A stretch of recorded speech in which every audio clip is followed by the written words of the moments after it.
Hello, it's Jang here with a look at a LEGO Speed Champions set. This is the McLaren Mercedes Pit Stop. It comes with 332 pieces.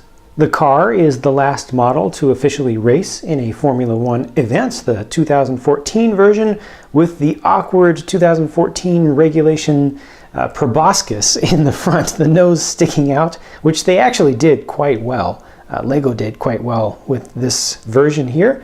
You know, this thing has pretty good proportions to it. I feel like LEGO has done very well with the Speed Champions Formula One cars. They've done Formula One cars pretty well in general. They've gotten the size of this down, or kept it down pretty well, while still maintaining a lot of important details that you can pretty clearly follow around the whole thing. The main base color is light bluish gray, but all of the stickers are done with chrome backing, completely chrome backing, so it's fully mirrored to get some of that extra metallic look of the real cars. The build is pretty solid, so it's good for play. The one thing that's most likely to come off is this up here, but beyond that, everything is fairly well attached. My favorite design element here is how they got this long slope, the curved slope piece, in close there that just really pulls that down. See how far back that goes? That's nicely inserted in there. You don't see it very well from a distance, but I appreciate the attention to detail. They include two versions of a nose clip in this set, and you can see that they have slightly different designs. This one here with the number 20 sticker on it would presumably be a higher downforce version with extra little winglets on it, but by giving you the 20 and the 22, you can determine whether you want this to be the car of Kevin Magnussen or Jenson Button just by pulling this off and putting the next one on there, and those are just attached with a very simple and straightforward and durable Technic axle connection, and that's not going to pull off easily, at least not by accident.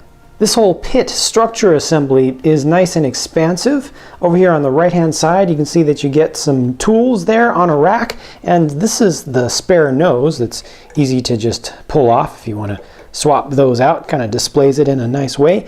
And this down here is actually a starter box, right? It's the thing to get the engine running to begin with. You can pull that off and your minifigure can hold that. You can attach it to the back of the gearbox on the thing. They do give you a gold trophy here, so for your imaginative play, you can award one of those. This does have that great piece, the round 2x2 with a single stud in the middle that has a hole in the middle of it also. Just a great piece for making custom stuff. They give you a very nice little section here with the logo up on a sign, and also the 3 computer screens giving you some real-time telemetry is what that's supposed to be all about. Once again, these are on the chrome backing, so that's a little bit awkward that they allowed the silver color to stay there. It would have been better if they blacked that out, I think, but they do look very cool. And then down beneath there you have a couple of extra little storage compartments where you can put some additional tools in there, and they've also got a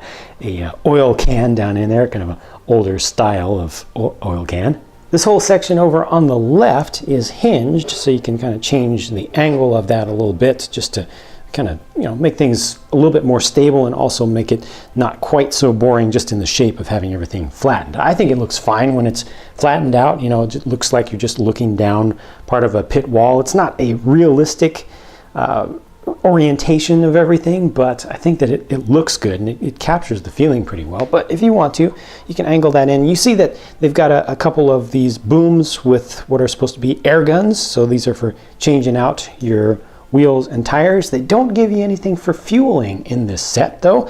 Unfortunately, you know, we are moving into the hybrid range now, so fueling is really not an issue anymore, but I do kind of miss that. There's just a great nostalgia behind the idea of fueling up a toy car.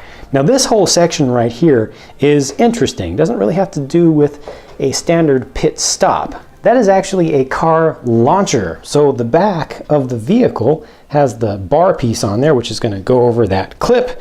You put these together and clip that in. The idea here is you push down on this top part that comes up when there is a car in place, and it's going to put pressure on there until that clip lets go, and that's going to cause the car to kind of rocket out. So you really use that for launching the vehicle off from the garage right at the beginning when you're about to go out on your warm-up laps. It doesn't give it enough speed to really feel like you're you're making it go for a race or anything. And I also wish that they didn't have so many colors here. This just looks awkward with the blue and the red and the yellow in the same place. And the technicals, this just doesn't look that great to me. It plays okay. They also give you just a couple of spare wheels and tires with the set, so you can do some real wheel and tire changes as you come through. There are 3 minifigs in this set, 1 driver and 2 pit crew members. One of the pit crew members is male, one is female. They do use the same torso between those two. This one is holding up the boom with the stop marker on it, and that's just another one of those chrome backed stickers, and it uses black to get the actual word in there. And then over on the right, that member actually has the pit board on there to stick out onto the track to make sure that your driver can see that, especially if you are not in radio communication. And there's a look at these from the back. You do not get any alternate face on that head. Nice set, nice looking car, especially nice large pit area. Again, I'm not so sure about that little launcher feature. I think that it adds a little bit of play value, but they could have used those pieces for something else. I just feel like it doesn't look that great, and it doesn't really launch the car off too quickly unless you really hit it really fast. I don't know. The rest of it is great though. I think that the overall structure is a good use of the parts count. It makes it nice and large. It makes for just a good looking display. Good colors. I like the textures of the support pieces that they used to hold the whole thing up. They've got one little light there that I didn't really focus on. You've got your area for your engineer, your chief engineer, to be looking at the screens. You know, you've got tools, plenty of them. You've got things you can actually do, swapping out nose pieces and swapping out wheels and tires.